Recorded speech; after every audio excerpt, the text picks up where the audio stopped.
아멘. 오늘 제목은 불행과 은혜 사이에서라는 제목으로 함께 말씀 나누도록 하겠습니다.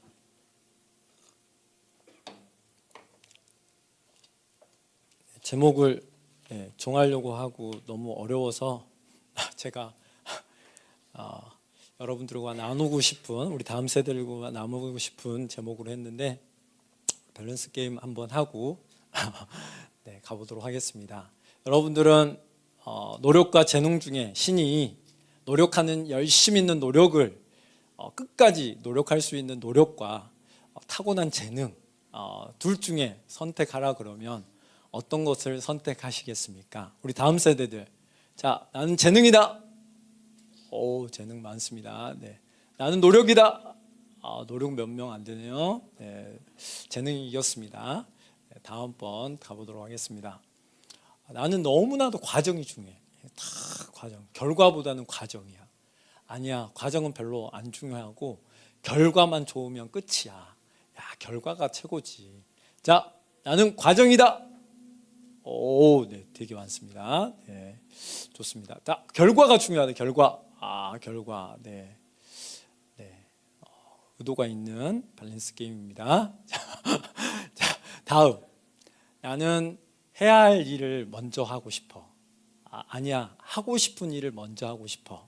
여러분들은 둘 중에 어떤 것을, 만약에 기회가 된다면 어떤 걸 먼저 하고 싶은지. 우리는 늘 그런 삶 속에 살잖아요.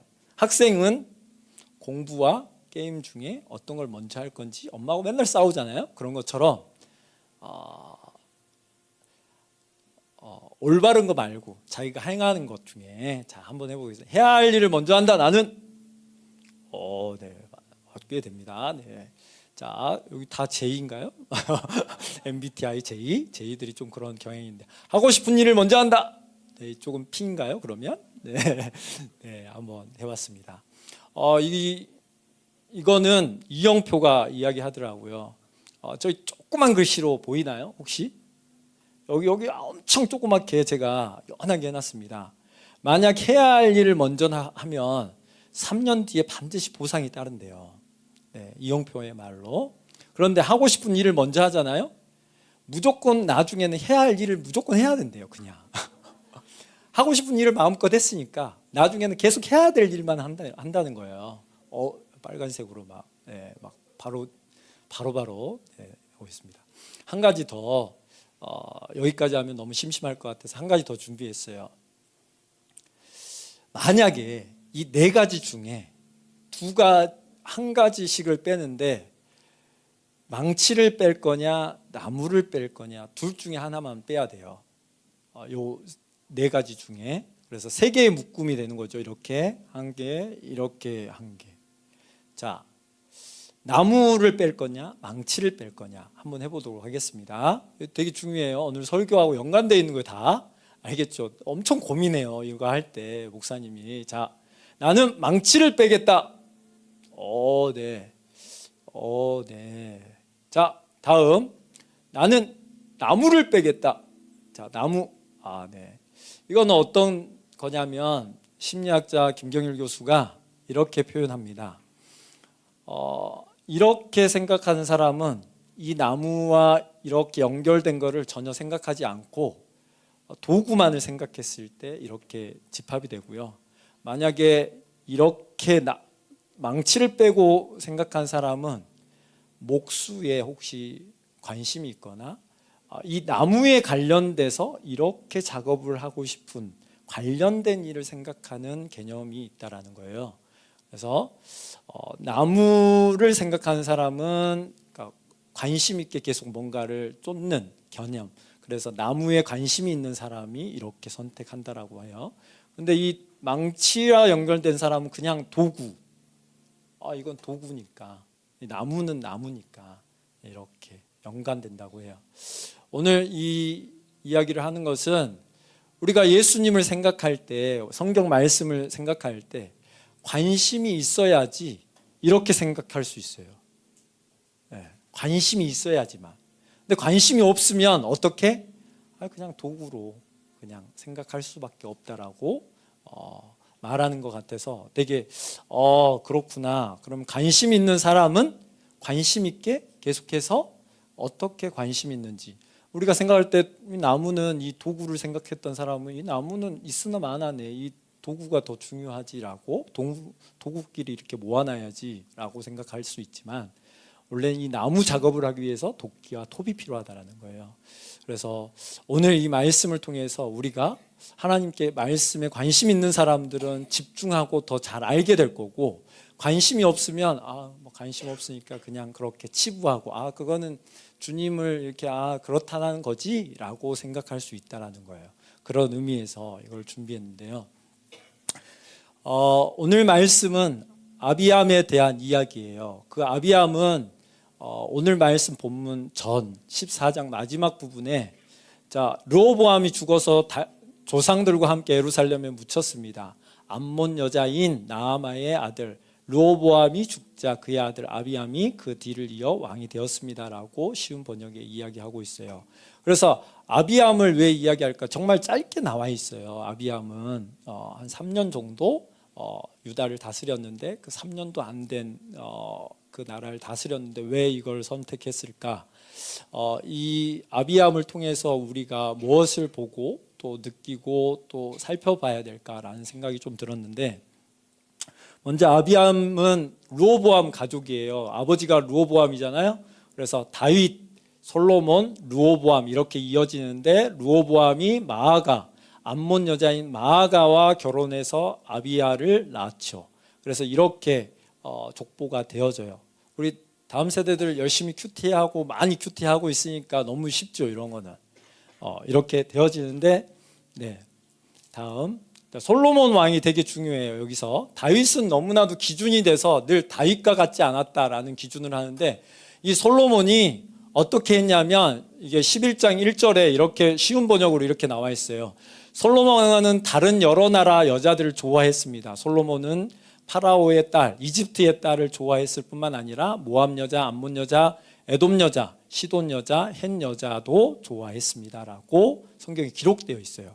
그래서 솔로몬이 만약에 이런 여자들을 좋아하지 않았다면 그의 족보들이 더 길게 가지 않았을까라는 생각도 좀 해보는데, 물론 다른 관점에서도 볼 수 있지만 오늘은 솔로몬의 이렇게 하나님께서 하지 말라고 했던 말씀들을 어김으로 인해서 르호보암과 아비야가 어떻게 타락이 되어지는지, 그리고 그 왕들은 옆에 가까운 사람의 영향을 받을 수밖에 없지 않았을까라는 생각을 계속 갖게 되었어요.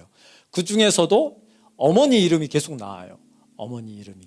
그래서 유다 지파는 엄마 이름들이 계속 나오고 북이스라엘은 완전히 그냥 족보가 완전히 바뀌어버리는 현상으로 나오는데, 오늘 솔로몬이 주제가 되어서 쭉 나오는데, 솔로몬은 목사님이 주일에 가끔 이야기했던 것처럼 400조에서 1000조의 어마어마한 돈을 들여서 7년 동안 성전을 세우고, 또 다윗성과 그 궁을 지어서 20년 동안이라는 고된 노역 속에서 성전이나 이렇게 성들을 완성해 가는 그런 위대한 왕이었어요. 이렇게 위대한 왕도, 지혜로운 왕도 어떻게 타락이 되더라. 그러면 우리는 타락이 될까요, 안 될까요? 아주 쉽게 될 수 있다라는 말을 반증하고 있는 거예요, 성경에서. 저렇게 지혜 있는 왕 다윗을 아버지로 두고, 그래서 어떻게 하나님을 섬겨야 되는지를 아는 그 다윗도, 솔로몬도 그 지혜로 결국은 타락을 할 수 있었다라는 건데, 솔로몬 왕이 타락을 해서 어떤 신들을 섬겼냐면 아까 결혼했던 여인들의 우상들이에요. 이게 첫 번째가 뭘 것 같아요, 여러분들? 그모스, 달팽이, 그모스. 그다음에 두 번째 뭘까요? 아시다롯이래요, 이게. 그다음에 세 번째 이것이 뭘까요? 몰렉, 몰게. 그다음에 거꾸로인가요? 이건가요? 왼쪽부터라고 했는데, 네.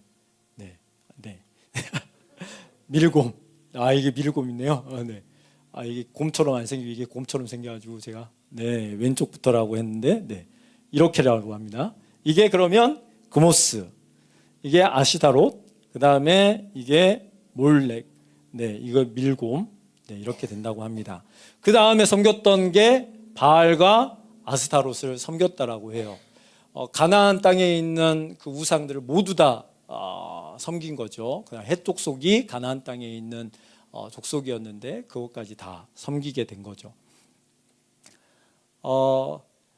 그 솔로몬이 이 부분은 뭐냐면 솔로몬이 그렇게 우상을 그 여인들과 결혼하고 우상을 섬기면서 어려운 일들이 세 가지로 일어나요. 첫 번째 에돔의 반란, 하닷 왕의 반란과 아람의 이제 독립, 루손 왕이 독립을 해요. 그래서 원래는 이 모든 것들을 솔로몬 왕이 통치했었는데 다 속국으로 통치를 했었는데 그렇게 되고 그다음에 에브라임 지파의 여로보암이 반란을 일으켜요. 그렇게 하시면 안 된다. 우리 너무나도 힘들다라고 반역을 하면서 이 여로보암은 요셉 지파를 이렇게 다스리는 사람이었었는데 그 당시에 반란을 일으켜서 선지자 아히야를 통해서 이 여로보암이 10개로 이렇게 천을 쪼개서 너에게 주겠다. 그래서 너가 이스라엘 왕이 되어라. 북이스라엘 왕이 되는 그런 이야기를 듣고 솔로몬이 이 여로보암을 죽이려고 해요. 그런데 이집트로 떠나죠. 도망가서 이렇게 갑니다. 그래서 솔로몬에게 이렇게 위협이 되는데 원래 금기 사항이 있었어요. 솔로몬에게 왕이 될 때 어떤 금기 사항이 있었냐면 병마를 많이 두지 말 것이며 아내를 많이 두어 그의 마음 미혹되게 하지 말 것이요 자기를 위하여 은금을 많이 쌓지 말 것이라고 이야기했어요.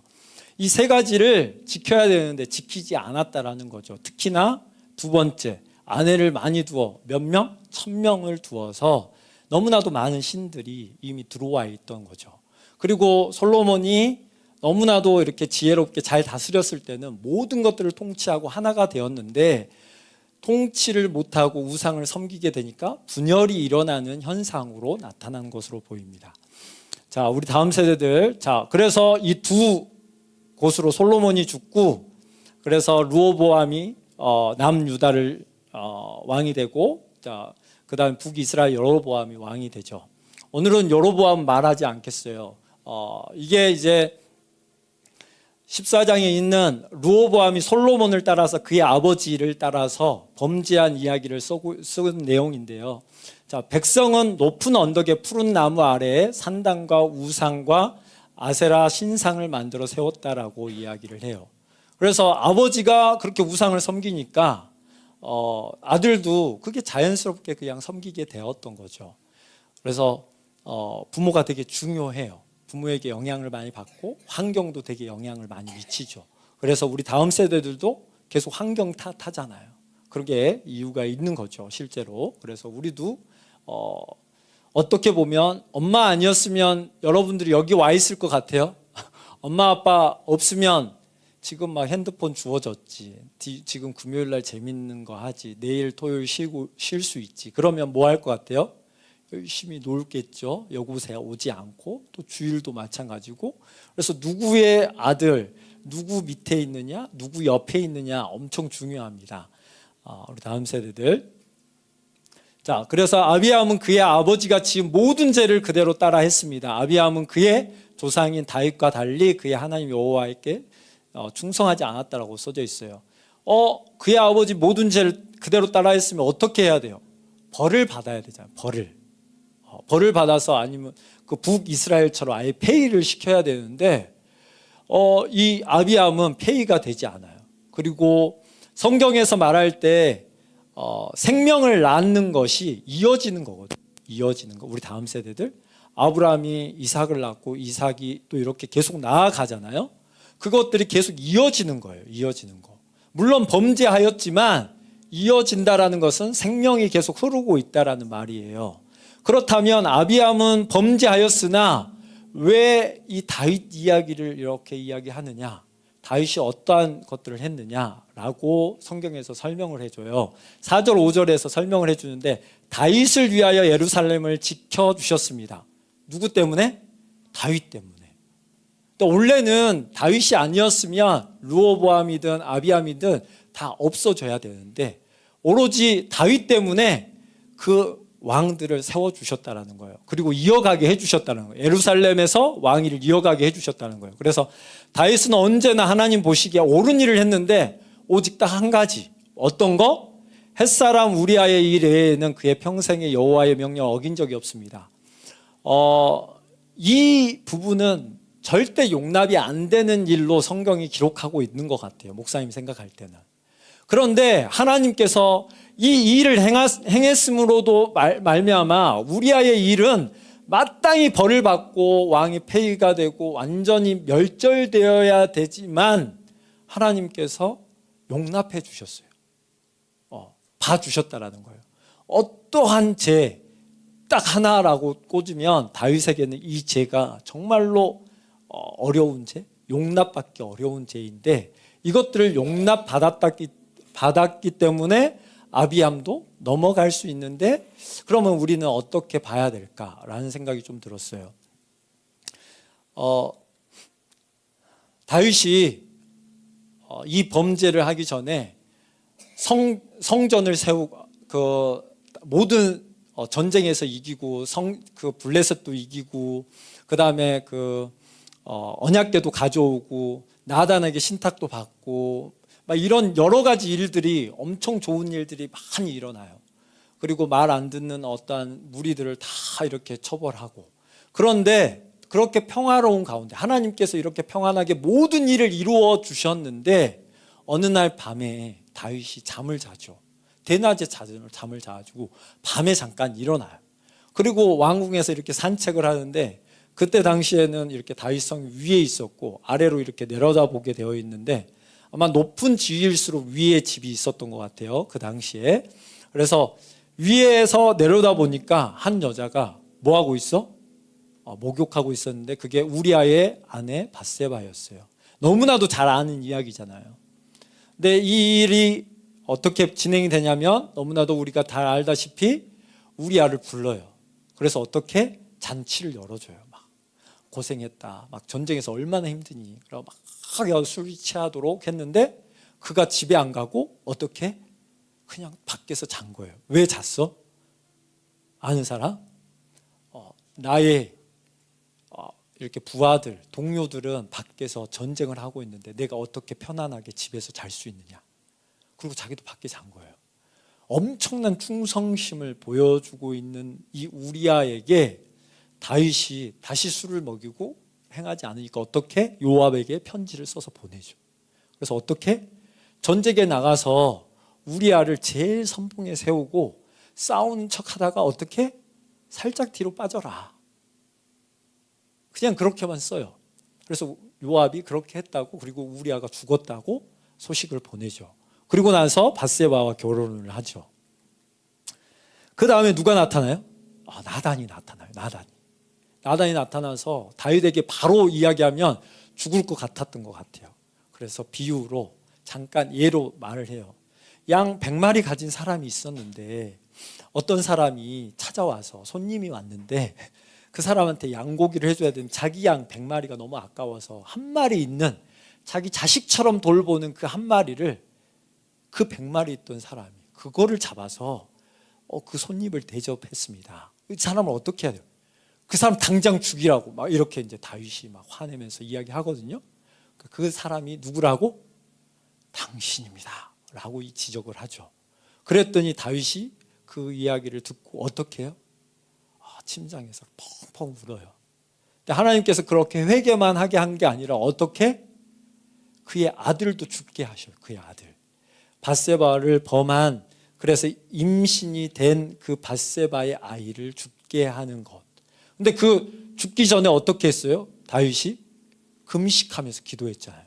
하나님의 뜻을 구하면서 이 아이를 살려달라고 했는지 또 하나님의 뜻은 무엇이었는지 열심히 기도하면서 그 아이를 살려달라고 해요. 근데 우리가 이 이야기를 들으면서 다윗의 그 뜻을 따라가지 않았다라는 거죠. 아비암이 하나님 앞에서 좋은 부모 밑에서 태어났기 때문에 왕이 되었잖아요. 원래 왕이 될 수 없잖아요. 유다 왕은 그 족보를 따라서 왕이 되잖아요. 그러니까 자기 부모님 아니었으면 르호보암이 아니었으면 왕이 될 수 없는 사람인데 왕이 되었던 거죠. 그것도 하나님께서 다윗을 통해서 주어진 그 성에서. 그러니까 우리가 생각할 때는 아비암은 어떠한 힘이나 능력이 있어서 왕이 된 게 아니라 그냥 자기 아버지 잘 만나서 왕이 되었어요. 그리고 부유롭게 살고 있었죠. 그런데 아버지가 한다고 해서 자기도 따라해서 그 일을 하게 되면서 우상 숭배. 물론 제사장들이 여로보암이 있는데 여로보암이 신당을 세우고 베델과 단에 세워서 제사를 드리려고 했더니 이 제사장들이 말을 안 들어요. 그래서 평민들로 제사장을 삼고 이 사람들을 다 쫓아보내요. 그 사람들이 다 남유다로 왔어요. 그러면 하나님께 어떻게 드려야 되는지 또 유명한 제사장들을 불러서 교육을 받았을 거 아니에요? 반드시 왕들은. 그래서 왕들은 알았을 건데 그 왕이 그 말을 무시하고 르호보암 자기 아버지가 했던 또 마아가라는 자기 엄마 암몬 여자가 섬겼던 그 신들을 섬긴 거죠. 그러면서 그 일이 일어나는 거죠. 근데 그가 만약 그 일이 있으면서 펑펑 울고 다시 돌아왔다면 정말로 부유하고 다시 그 나라가 왕성해지지 않았을까라는 생각을 해보게 되는 거죠. 근데 우리는 예수 그리스도로 인해서 우리가 죄 사함을 받은 거잖아요. 그리고 그 예수 그리스도 안에 있으면 우리는 생명을 갖고 살 수 있다라고 성경에서 기록하고 있어요. 그리고 여러분들이 꿍시렁꿍시렁 돼서 여기 왔지만, 그리고 어쩔 수 없는 상황에서 여기에 왔지만, 만약에 하나님을 몰랐다면 여러분들은 과연 여러분들 친구를 보면 친구들이 볼 때 예수님 믿고 싶겠다라는 생각이 들까요?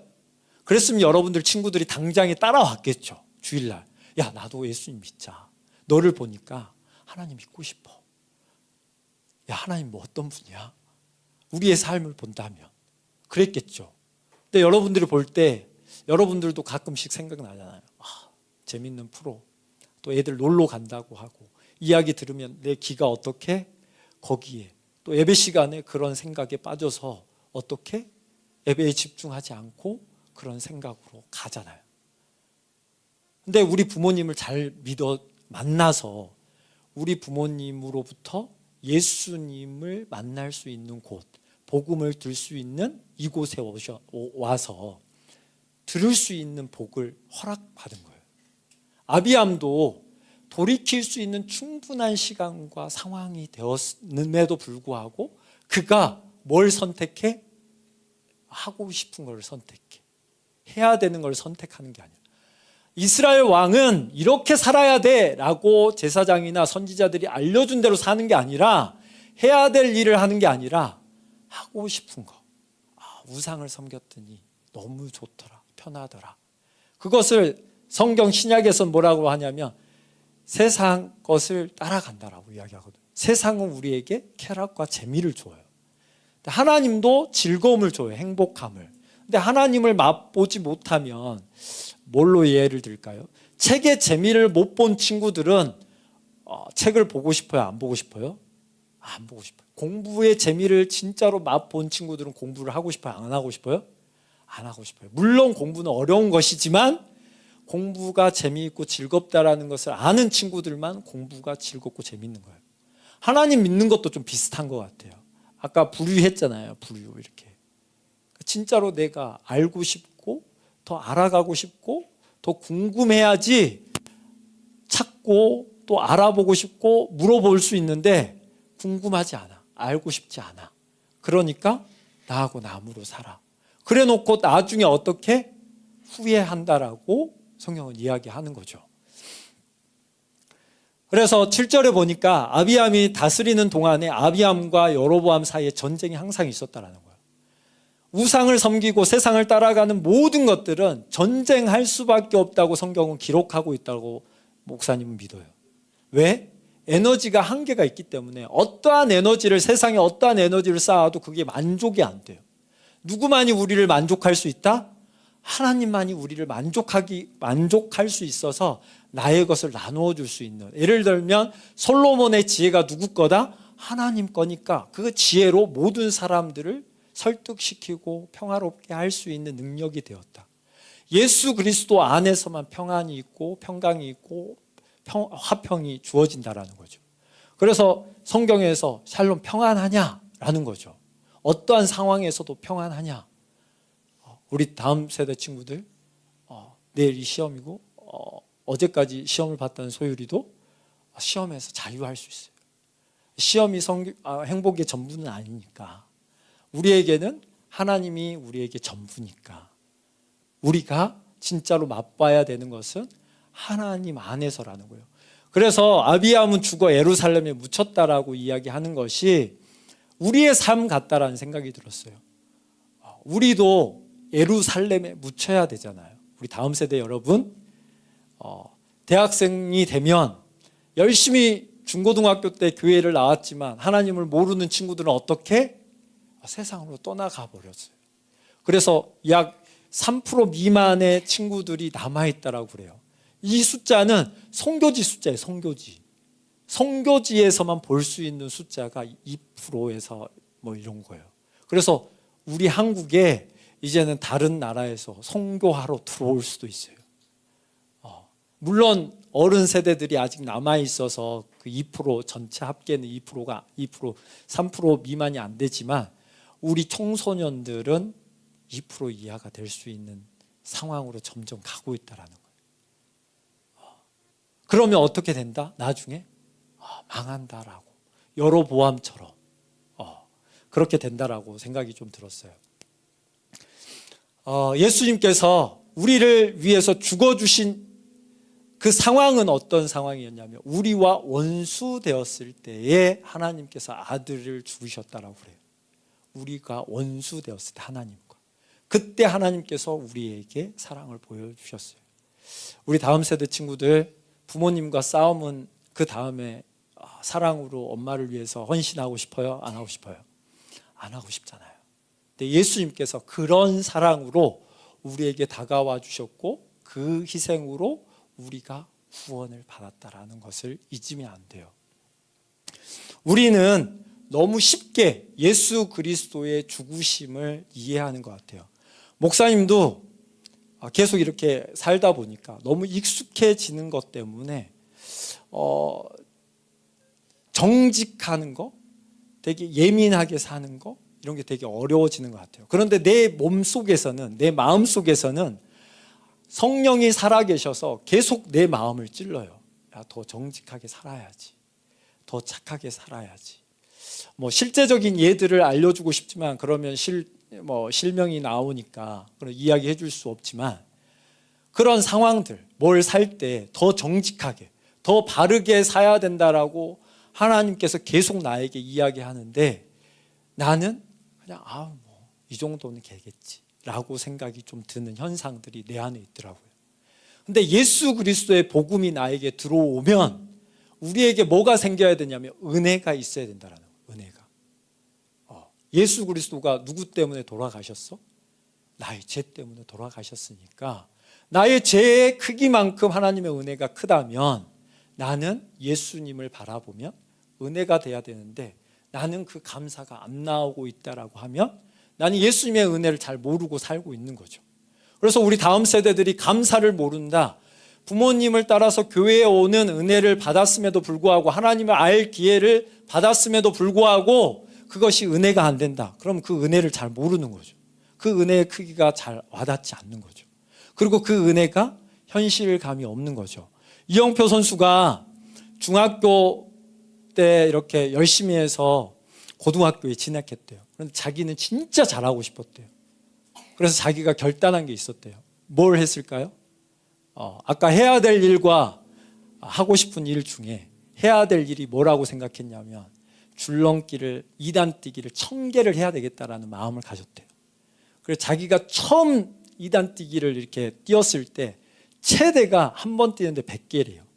그래서 어떻게 해야 될 일인 그 100개를 10번에 나누어서 1000개를 떼었다라는 거예요.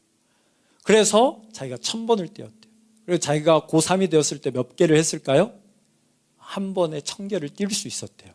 그러니까 어떻게 됐느냐? 공이 떨어지면 자기가 거기 가 있더래요. 그런데 하고 싶은 일을 했다면 줄넘기 말고 그때 당시도 게임이 있었겠잖아요. 이영표 선수가 지금 해설위원을 하고 있는데 게임도 있고 친구들하고 놀고 싶고 저녁에 운동 다 끝나고 운동을 시켜주는 코치가 시킨 게 아니라 자기가 정말로 자기는 잘하고 싶으니까 그래서 그 열심히 해서 1000개를 뛰어노니까 실력이 부쩍 늘어서 자기가 그렇게 했다라는 거예요. 그래서 청소년들에 도전을 해요. 하고 싶은 대로 사는 친구들은 나중에 계속 해야 될 일들만 하고 산다라는 거예요. 여러분들 어떤 결정을 하는 게 지혜로울까요? 복음도 마찬가지예요. 우리는 죽어야 되는 것을 받아들여야 돼. 근데 죽고 싶지 않잖아. 실제로 우리의 삶 속에서. 예수님의 죽으심을 안다면 내가 받아들여야 된다. 그래서 요즘에 목사님이 되게 많은 걸 끊었어요. 이렇게 될 수 있으면 안 해야 되겠다.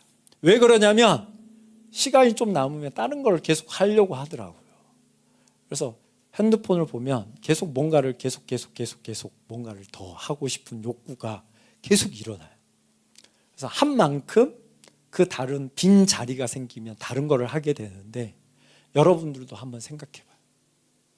예수님이 나에게 어떠한 분만큼 내가 그분에게 하고 싶은 만큼 하는 거예요.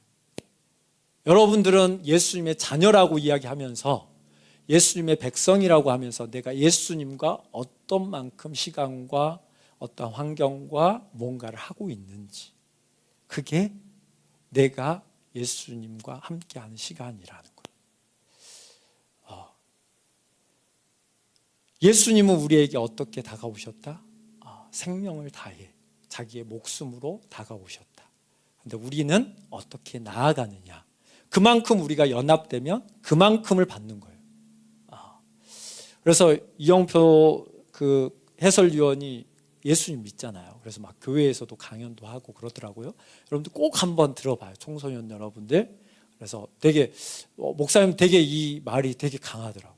나는 하고 싶은 대로 살았던 사람 중에 한 명이거든요. 그래서 청소년 시기에 엄마가 이야기하더라도 내가 하고 싶은 대로 계속 살았었는데 그 이야기를 들으니까 이 이야기를 좀 먼저 들었으면 지금이라도 해야 될 일들을 먼저 해야 되겠구나 라는 생각들을 해보게 됩니다. 그리고 노력해야 된다. 그냥 예수님께서 아비암 보세요. 그냥 어떻게? 예루살렘 성전에 묻혔잖아요. 그러니까 내가 예수님 믿는다고 하면 예루살렘 성전에 묻히는 거 아니겠어요? 우상을 섬겨도 여러분들 아닐 수 있다라고 성경에서는 이야기하고 있어요. 누가? 우리 근처에 있는 요압도 성전에 뿔을 잡았지만 어떻게? 그 성전 뿔 잡은 채로 죽였잖아요. 우리가 주여 한다고 다 예수님을 믿는 것이 아니라고 성경은 이야기하고 있어요. 그래서 우리는 아직과 이미 사이에 그 사이에 있어요. 그래서 우리가 예수님 믿는 것 같지만 실제로는 예수님이 내 안에 없고 내가 예수님의 좋은 것만 빼서 살 수도 있다라는 거예요. 그리고 나중에 예수님 믿어보니까 별로 좋은 게 없어. 다른 게 훨씬 더 좋아, 세상이. 그래서 세상을 따라간 게 지금 북이스라엘과 남유다의 행태인 거예요. 그렇지만 우리가 예수님께 완벽하게 예수님을 따라가는 것을 이야기하고 있잖아요. 다윗이 완벽하지 않았어요. 어떻게? 회개하면서 심판을 그냥 받아들이는 뿐인 거예요. 자기는 최선을 다해서 하나님을 쫓아가지만 완벽하게 하나님과 연합되었다? 아니라고 봐요. 그렇지만 하나님의 길에서 어떻게든 내가 그 안에 머물고 싶어서 그래서 오직 원하는 한 가지 내가 주의 장막에 거하는 것만 자기가 노력한 거예요. 다른 것 더 즐거운 일이 많이 있었잖아요. 그런데 자기가 원하는 거 해야 될 일. 자기는 연약하니까 하나님 없으면 금방 타락되고 금방 세상에 넘어간다라는 것을 다윗은 알았던 것 같아요. 그래서 어떻게? 오직 하나님만 붙들고 사는 것이 자기가 해야 될 일로 보았던 거죠. 목사님도 이렇게 좀 잘 믿는 것 같아요. 나 자신을. 근데 그렇게 믿으면 안 되는 것 같아요. 여러분 자신을 이렇게 써봐요. 이렇게 써봐서 내가 해야 될 일과 하지 말아야 될 일과 이런 과정 속에서 나는 약속을 엄청 잘 지킨 사람인지 안 지키는 사람인지 그런 것들을 보면서 확인했으면 좋겠어요. 우리는 예수님 안에서 한 가족이잖아요. 그리고 예수 그리스도의 그 은혜를 받아 사는데 제일 큰 은혜는 우리가 이곳에 있는 거예요.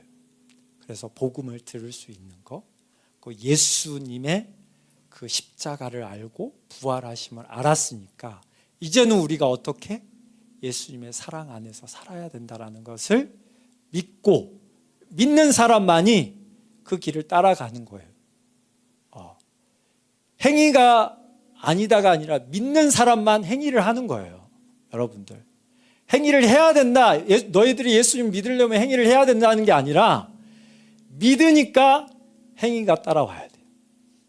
믿는 사람만. 홈마트에 가면 수박이 1,000원이야 라고 믿는 사람만 지금 당장 가서 수박을 좋아하는 사람이 1,000원 주고 사오겠잖아요. 안 믿는 사람은 어떻게? 뻥치지 마.